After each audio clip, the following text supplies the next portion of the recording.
Take 1 Action, edisi Peniel Misteri, Wajah Allah. Kehidupan yang baik dibangun bukan cuma dengan melakukan kebiasaan-kebiasaan yang baik, tetapi kehidupan yang baik dibangun juga dengan menghindari kebiasaan-kebiasaan yang merusak, yang sadar atau tanpa sadar bisa saja kita lakukan. Bagaimana Alkitab mengatakan tentang kebiasaan-kebiasaan yang merusak dalam kehidupan ini? Simak Peniel Misteri.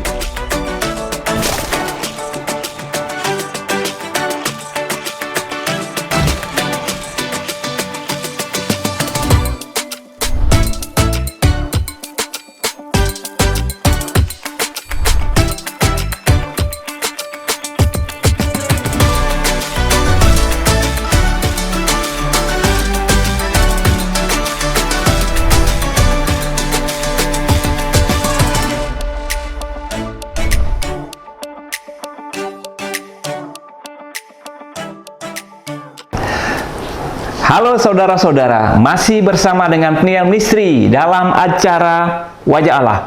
Kamu dapat, kamu bisa. Kita kali ini membahas tentang kebiasaan-kebiasaan yang merusak, dilihat daripada bagian Alkitab, yaitu Matius pasal 5 pada ayatnya yang ke-22. Tetapi aku berkata kepadamu, setiap orang yang marah terhadap saudaranya harus dihukum. Siapa yang berkata kepada saudaranya kafir, harus diperhadapkan ke mahkamah agama. Dan siapa yang berkata jahil, harus diserahkan ke dalam neraka yang menyala-nyala. Tiga kebiasaan buruk yang ada dalam bacaan kita tadi, memang merupakan sesuatu yang tidak mudah dipahami. Artinya kita akan bertanya-tanya. Misalnya dikatakan begini, setiap orang yang marah terhadap saudaranya harus dihukum.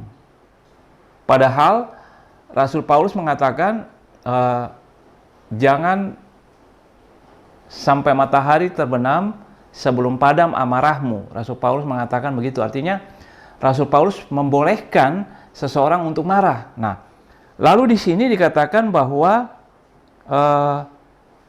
setiap orang yang berkata kepada saudaranya kafir harus dihadapkan ke mahkamah agama, dan setiap orang yang berkata jahil harus diserahkan ke dalam neraka yang menyala-nyala. Nah, ini merupakan sebuah hal yang sangat sulit karena kita mungkin membandingkan begini, bahwa kok hal-hal yang seperti itu yang mungkin bisa kita lakukan tiap hari mendapatkan sebuah hukuman yang sangat berat, atau katakanlah mengapa Tuhan sangat serius dengan tiga hal tadi? Saudara-saudara, pertama-tama untuk memahami ayat ini kita harus melihat dari teks asli daripada bacaan kita tadi. Tiga kata tadi. Yang pertama marah, yang kedua kafir, yang ketiga jahil. Saya akan menjelaskan satu demi satu. Kita lanjutkan, kita akan membahas tentang tiga kebiasaan yang merusak, yaitu marah tadi, lalu jahil, dan kafir. Nah, ada tiga perkataan atau tiga kebiasaan yang dikatakan dalam bagian Alkitab tadi. Kita mulai dengan marah. Apakah yang dimaksudkan dengan marah di sini? Sebab tadi saya mengatakan dalam bagian Alkitab yang lain, kita diizinkan untuk marah, asal jangan sampai berlama-lama. Nah, Tuhan Yesus juga pernah marah, ya kan? Dan marah juga merupakan emosi yang dianugerahkan oleh Tuhan kepada kita. Lalu bagaimana memahami seseorang yang marah langsung harus dihukum? Bagaimana untuk memahaminya? Nah, ternyata dalam Alkitab ada dua kata dalam bahasa Yunani yang membedakan bagaimana caranya marah. Yang pertama, orge. Orge ini kemarahan yang panjang. Kemarahan yang tidak diredakan. Kemarahan yang terus-menerus, bisa berbuah keinginan balas dendam, bisa kepahitan. Jadi orge adalah kata yang dipakai untuk kemarahan dalam jangka waktu yang panjang. Satu kata yang lain yaitu tumos. Ini adalah kemarahan sesaat. Sesudah marah, selesai, melupakannya. Tidak disimpan dalam hati menjadi dendam ataupun kepahitan. Nah, ternyata dalam bacaan kita tadi, kata yang dipakai dalam bahasa aslinya adalah orge, yang berarti bahwa kemarahan jangka panjang. Kemarahan yang menimbulkan dendam, kemarahan yang menimbulkan kepahitan. Inilah yang dimaksudkan oleh Tuhan Yesus sebagai kebiasaan merusak yang pertama. Seseorang yang marah terhadap orang lain, lalu menyimpannya dalam hati. Bayangkan kalau dia marah di awal tahun Januari 2021 sampai Desember ini, dia belum bisa untuk melupakan kemarahannya. Dia belum mau untuk melepaskan atau melupakan kemarahannya. Inilah yang Tuhan katakan, kemarahan seperti ini mesti dihukum. Kenapa demikian? Kemarahan dalam jangka waktu yang panjang adalah kebiasaan yang merusak. Karena seseorang yang memelihara kemarahan dalam hatinya, dia tidak akan bisa menikmati kehidupan ini. Dia akan menjalani kehidupan ini dengan selalu mengingat orang yang membuatnya marah. Sehingga ketika ada sesuatu hal yang baik yang mestinya dia nikmati, dia tidak bisa menikmatinya karena seluruh kehidupannya tertuju pada kemarahan tadi. Dan kemarahan itu akan timbul dan merusak kebahagiaan atau hidup yang baik yang tengah dia nikmati. Saudara-saudara, kemarahan jangka panjang ini juga tidak baik untuk kesehatan Anda. Dan akan membuat Anda menjadi orang yang depresi, tertekan, tidak memiliki sukacita dan damai sejahtera.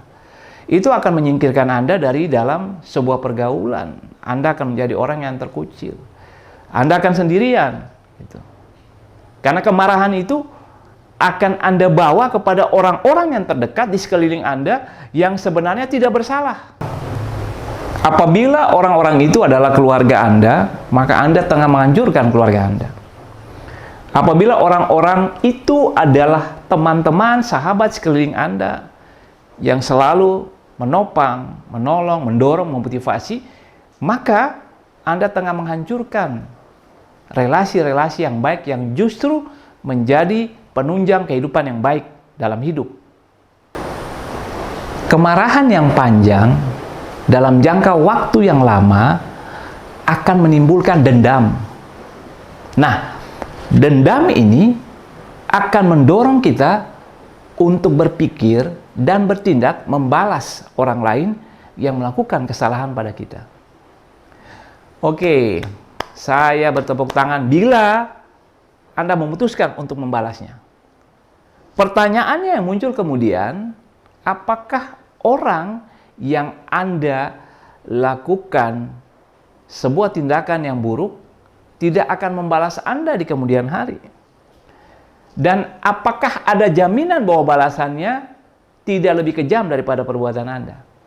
Nah, yang saya mau katakan bahwa dendam dibalas dendam hanya akan menimbulkan kematian bagi dua orang tadi. Karena tidak membawa keuntungan kepada siapapun. Sebab itu, Tuhan Yesus benar-benar menekankan tentang hal ini. Sikap ini adalah sikap yang merusak. Bagaimana melawannya? Saudara-saudara, memang tidak mudah, tetapi kita bisa melakukannya dengan pertolongan Tuhan. Pada suatu saat, di sebuah desa, seorang guru tengah berbicara kepada kelompok masyarakat. Tiba-tiba melayanglah sebuah tomat mampir kepala guru itu. Guru itu berhenti berbicara. Dia memungut tomat itu dan dia pulang ke rumahnya. Beberapa bulan kemudian, guru itu berjalan ke rumah seorang pemuda yang ada di desa itu. Membawa sekantong plastik, lalu mengetuk pintu. Pintu dibuka, pemuda itu keluar, lalu guru itu membuka plastik itu dan mengatakan, tomat yang beberapa bulan lalu Anda lemparkan ke muka saya telah berbuah dan saya memberikannya kepada Anda. Saudara-saudara, memang tidak mudah melakukan hal seperti ini. Tetapi ketika kita melakukannya, kita tengah terlepas daripada sebuah kebiasaan yang justru sangat merusak hidup kita. Mungkin kita memperhitungkan gengsi kita, sehingga kita tidak mau berdamai Atau kita tetap mengatakan dia yang salah, karena itu layak untuk saya marah. Tetapi timbanglah bagaimana Anda kehilangan damai sejahtera Anda, sukacita, bagaimana Anda tidak bisa menikmati hidup Anda. Bagaimana Anda memiliki sebuah kemungkinan besar kehilangan keluarga, kedekatan karena Anda tinggal marah-marah terus, atau kehilangan relasi dengan sahabat-sahabat Anda karena bisa saja Anda marah tanpa alasan kepada mereka, karena kemarahan itu ada dalam diri Anda. Sebab itu wajar kalau Tuhan mengatakan dengan keras, mengingatkan hal ini bukan karena Tuhan mau menghukum, tetapi sebenarnya karena Dia tidak menginginkan kebiasaan merusak itu ada dalam diri Anda. Kebiasaan merusak yang kedua, dalam bacaan tadi dikatakan kata kafir. Dalam bahasa aslinya dipakai kata raka. Kata ini seringkali dipakai oleh orang yang menganggap dirinya lebih baik dari orang lain, lebih suci daripada orang lain, dan merasa dirinya tidak punya kekurangan atau tidak melakukan kesalahan apapun. Ibaratnya orang ini adalah orang suci, manusia dewa, atau dewa manusia. Tetapi yang mau dikatakan bahwa kata-kata ini seringkali diucapkan untuk merendahkan orang lain, untuk menganggap orang lain tidak berguna atau tidak berarti, dan menganggap diri sendiri lebih baik daripada orang lain. Kebiasaan ini apabila dikembangkan, maka orang yang melakukan kebiasaan ini akan menjadi pribadi yang sulit untuk berubah. Pribadi yang akan mengacau kemana-mana karena keras kepala. Ketika dia ada dalam persekutuan, dialah biang onar atau biang kerok, kekacauan dalam sebuah persekutuan. Karena apa? Karena tidak mau mengalah, tidak mau mendengarkan pendapat orang lain, merasa diri paling benar, diri paling betul. Orang ini kemana-mana tidak akan cocok. Karena itu dia menyusahkan dirinya sendiri dan menyusahkan orang lain. Ini kebiasaan merusak memang. Menyangkut hal ini dalam Matius 7 ayat 3, Tuhan Yesus mengatakan begini, "Mengapakah engkau melihat selumbar di mata saudaramu, sedangkan balok dalam matamu tidak engkau ketahui?" Nah, ini yang seringkali kita bilang tajam keluar tetapi tumpul ke dalam. Hanya melihat kekurangan orang lain tetapi tidak melihat bahwa diri sendiri pun punya kekurangan. Nah, bagaimana untuk mengatasi kebiasaan buruk ini? Yang pertama-tama, sebenarnya ketika kita mengetahui bahwa kebiasaan ini adalah sebuah kebiasaan yang merusak, maka kita harus mengembangkan sebuah sikap memahami, bukan menghakimi. Ketika kita merendahkan orang lain, sebenarnya kita tengah menghakimi orang lain. Ketika kita meninggikan diri kita, maka kita tengah membuat sebuah perbandingan dengan menghakimi orang lain. Nah, memahami artinya pertama-tama memahami bahwa diri kita adalah pribadi yang tidak sempurna. Diri kita adalah pribadi yang bisa melakukan kesalahan seperti yang orang lain lakukan dan kita mencelanya. Artinya ketika orang lain melakukan kesalahan, kita mencela orang lain, kita pun bisa ada dalam keadaan yang sama di mana kita melakukan kesalahan, orang lain mencela kita. Karena kita bukanlah orang yang sempurna. Nah, ketika Tuhan Yesus mengatakan, selumbar di mata saudaramu kelihatan, balok di matamu tidak kelihatan. Selumbar itu seperti selai rambut, ranting yang sangat kecil, yang bisa masuk saja ke mata. Nah, Tuhan hendak mengatakan hal yang kecil itu kelihatan, sedangkan balok tidak kelihatan. Sebenarnya hal yang mau dikatakan oleh Tuhan Yesus di sini adalah bahwa jangan mulai dengan menghakimi orang lain. Tetapi lihatlah pada diri sendiri. Lalu lebih baik sikap ini kita ubah dengan melakukan pertama-tama kita melihat orang lain dari sudut pandang, memahami keadaan mereka. Mengapa mereka begini, mengapa mereka begitu. Ingat bahwa siapa yang menghakimi, dia akan dihakimi. Itu perkataan Tuhan Yesus. Tuhan menuntut kita untuk memahami orang lain. Karena sekalipun orang melakukan kesalahan dalam kehidupannya, sebenarnya ketika dia melakukan sebuah kesalahan yang fatal menjadi celaan banyak orang, orang itu tanpa kita hina, tanpa kita rendahkan, telah mengalami sebuah hukuman. Di dalam dirinya, hukuman sosial katakanlah dari masyarakat. Dia tertekan, dia terkucil, dia malu. Yang dia butuhkan apa? Bukan lagi penghakiman. Bukan lagi kata-kata yang merendahkan. Bukan lagi seseorang yang meninggikan diri di atas dia dan merendahkan dia. Tetapi seseorang yang memahami dia. Yang berusaha mengangkat dia, mendorong dan memberikan harapan. Nah, disinilah hal yang penting kita lakukan untuk melawan kebiasaan membuat diri lebih baik daripada orang lain. Juga saya hendak mengulang tadi penjelasan di awal bahwa seseorang yang merasa bahwa dirinya lebih baik susah untuk berubah, susah untuk bertumbuh, susah juga untuk menjadi pribadi yang berkembang, berhasil. Kenapa? Bagaimana bisa dia berubah apabila dia merasa bahwa dirinya telah 100% sempurna, perfect? Apakah dia mau berubah? Apakah nasihat Anda didengarkan? Bahkan mungkin Tuhan pun tidak didengarkan. Contoh Alkitab, ahli Taurat, kaum Farisi. Berulang kali Tuhan Yesus mengatakan hal-hal yang baik, hal-hal yang benar. Tetapi berulang kali mereka menganggap Tuhan adalah pribadi yang tidak baik karena bergaul dengan orang-orang yang berdosa. Karena melawan kebiasaan pada saat itu. Padahal apa yang Tuhan lakukan merupakan hakikat daripada kehidupan, hakikat daripada perintah Allah yang mereka lawan. Nah, mereka tidak bisa berubah karena mereka menganggap diri mereka sangat benar, sangat suci, dan tidak ada kelemahan. Saudara-saudara, sikap ini sangat merusak. Karena itu dengan tegas Tuhan Yesus mengatakan tadi bahwa sikap ini adalah sebuah sikap yang seharusnya membawa kita kepada pengadilan agama atau dihakimi.